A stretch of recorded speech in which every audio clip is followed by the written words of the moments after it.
Bien-aimés dans le Seigneur, Shalom.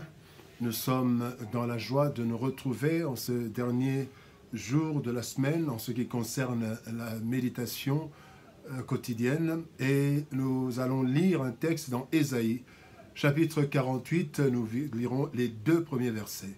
Ésaïe 43, 1 et 2. Ésaïe chapitre 43, versets 1 et 2. Voici ce que déclarent les Écritures. Ainsi parle maintenant l'Éternel qui t'a créé, ô Jacob, celui qui t'a formé, ô Israël. Ne crains rien, car je te rachète. Je t'appelle par ton nom, tu es à moi. Si tu traverses les eaux, je serai avec toi, et les fleuves, ils ne te submergeront point. Si tu marches dans le feu, tu ne te brûleras pas, et la flamme ne t'embrasera pas. Sa présence nous rassure. Tel est le message de ce jour. Bien-aimés, dans la vie, nous sommes confrontés à de nombreux problèmes. La vie est un combat, dit-on. Celui qui a dit cela a pleinement raison. Dès que nous atteignons un âge de conscience, les combats deviennent de plus en plus réels et durs. Nous recourons alors à des personnes qui peuvent nous soutenir ou nous secourir.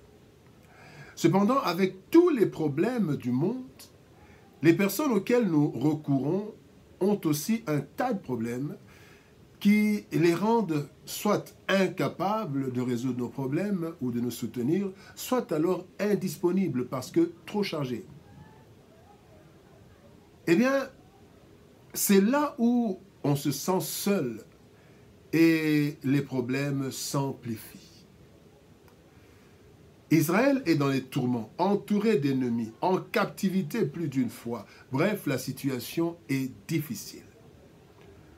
Comme Israël, nous nous retrouvons aussi dans des situations difficiles. Le Créateur d'Israël veut le rassurer. Et ce Créateur, c'est Yahvé, notre Créateur, notre Dieu. Voici les garanties de son intervention dans nos vies. En fait, pourquoi Dieu rassure? Pourquoi sa présence nous rassure? Eh bien, nous avons trois choses que le Seigneur dit. Il se présente sous trois formes. Il dit, c'est moi, c'est l'Éternel, je suis l'Éternel. Ainsi parle l'Éternel qui t'a créé. Donc, Dieu est notre Créateur. Il se présente aussi comme celui qui nous a formés. Ô Jacob, celui qui t'a formé, ô Israël. Il se présente aussi comme le Dieu qui nous a rachetés. Il nous a créés, il nous a formés, il y a eu le péché et il nous a rachetés. Et donc voilà ce Dieu qui rassure déjà par sa présentation, déjà par ses titres, si on peut dire, par ses fonctions. Et quelles sont les garanties ou quelle est la garantie de sa sécurité? La garantie, c'est sa présence.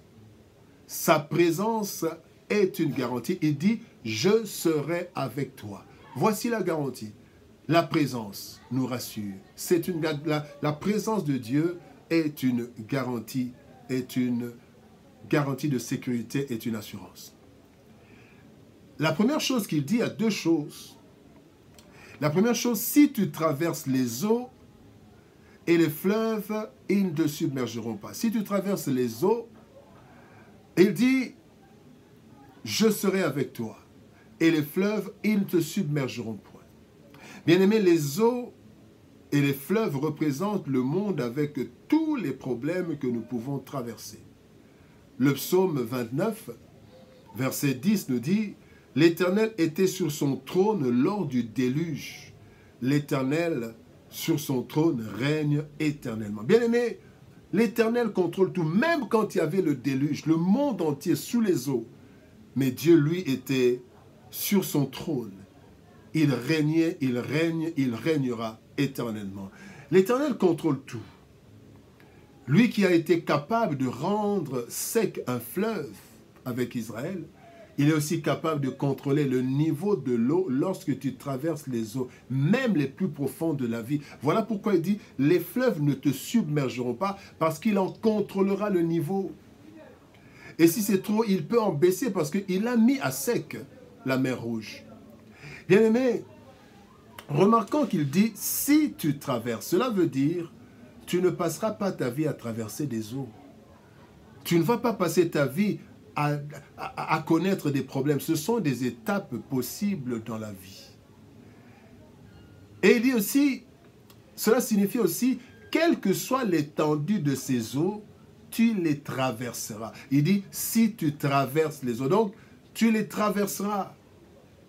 Tu n'y resteras pas indéfiniment, tu iras de l'autre côté. Lors d'une traversée des eaux, avec ses disciples, Christ ordonne à la tempête et au vent de s'arrêter. Et la tempête et le vent lui ont obéi. Il en sera de même pour ton cas, mon frère, ma sœur. Rassure-toi simplement que Christ est dans ta barque. Bien-aimé, dans la vie, il y a des combats aussi. Si tu traverses les eaux, ce sont les problèmes qu'on rencontre, les problèmes sociaux, les problèmes sentimentaux, les problèmes psychologiques, les problèmes qu'on rencontre qui sont inhérents à la vie humaine. Mais il y a aussi les combats. Voilà pourquoi, au deuxième point, il dit, si tu marches dans le feu, tu ne te brûleras pas et la flamme ne t'embrasera pas. Bien-aimé, le feu symbolise les combats, les attaques, les complots. En fait, tout ce qui vise notre destruction et notre disparition. Christ dit un jour à ses disciples dans Luc chapitre 10, verset 19, « Voici, je vous ai donné le pouvoir de marcher sur les serpents et les scorpions et sur toute la puissance de l'ennemi et rien ne pourra vous nuire. » Bien-aimés, sur notre chemin vers le ciel, et vers notre destinée, la concurrence, la jalousie, la haine, l'adversité, la méchanceté et toutes sortes de combats, bien-aimés, quelle que soit leur intensité, ne pourront jamais nous anéantir, car Dieu nous rend invincibles à cause de sa présence. Tu traverses les eaux ne se submergeront pas. Tu marches sur le feu, tu marches dans le feu, tu ne te brûleras pas. Bien-aimés, nous avons des cas. Nous avons le cas de David. David a eu comme ennemi, tenez, écoutez bien, le tout-puissant roi d'Israël, Saül, le premier roi d'Israël, le puissant roi Saül. Et pas seulement Saül, il a eu aussi comme adversaire, comme ennemi, l'effroyable Goliath. Il l'a affronté. Et ce n'était pas tout. Il a eu encore comme un autre ennemi, quelqu'un de sa famille, son fils Absalom, qui a cherché à le tuer.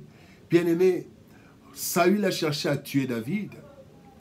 Goliath a cherché à tuer le représentant d'Israël qui était David. Absalom a cherché à tuer son père, il s'est rebellé contre lui. Cependant, personne n'a pu anéantir David parce que l'Éternel était avec lui. Nous avons le cas du feu du diable qui a détruit tout dans la vie de Job. Tout a été détruit par le diable, par ce feu du diable. Mais bien aimé, tout a été anéanti, mais Job n'a pas été anéanti. Job a vaincu et a vécu. Il a traversé cette situation. Il a marché dans le feu, mais le feu ne l'a pas embrasé, ne l'a pas brûlé. Job a vu la gloire de Dieu. Et il y a aussi Joseph. Bien aimé, la haine de Joseph, la haine des frères de Joseph envers Joseph, ainsi que la colère de la femme de Potiphar, l'ont fait souffrir, oui, mais n'ont jamais pu l'anéantir. Voilà pourquoi, bien-aimés, si l'on forme des complots contre nous, cela ne viendra pas de Dieu, et Dieu ne nous laissera pas être anéantis. Et ceux qui les a tous sauvés, c'était le fait que l'Éternel était avec eux. Je serai avec toi. Ne crains rien. Bien-aimés dans le Seigneur, sa présence nous rassure. Les problèmes et les combats, nous en aurons souvent tout au long de notre vie. Nous aurons recours à des amis, à des frères pour nous venir en aide. Cependant, il se pourrait que quelquefois, et même souvent, nous n'ayons personne pour nous secourir. Vu les nombreux problèmes de chacun, gloire soit rendue à l'Éternel. Dans son omniscience, il connaît tous nos problèmes et sait comment les résoudre. Et même nos combats, il les connaît d'avance. Par son omniscience, il a une solution pour chacun des combats. Il est capable par son omnipotence de combattre et de régler tous nos problèmes. Il est tout puissant. Et son omniprésence fait qu'il est toujours disponible. Bien-aimé, comment ne pas être rassuré par la présence de Yahweh, par la présence de l'Éternel? Ainsi parle maintenant l'Éternel qui t'a créé, ô mon frère, ô ma sœur. Celui qui t'a formé, ô ma sœur, ô mon frère, ne crains rien, car l'Éternel te rachète. Il t'appelle par son nom, tu es à lui. Si tu traverses les eaux, il sera avec toi. Et les fleuves, ils ne te submergeront point. Si tu marches dans le feu, tu ne te brûleras pas, et la flamme ne t'embrasera pas. Sa présence nous rassure. Que Dieu nous bénisse. Shalom, au revoir, et nous nous retrouvons le lundi pour une autre semaine de méditation quotidienne. Au revoir, shalom, que Dieu nous bénisse.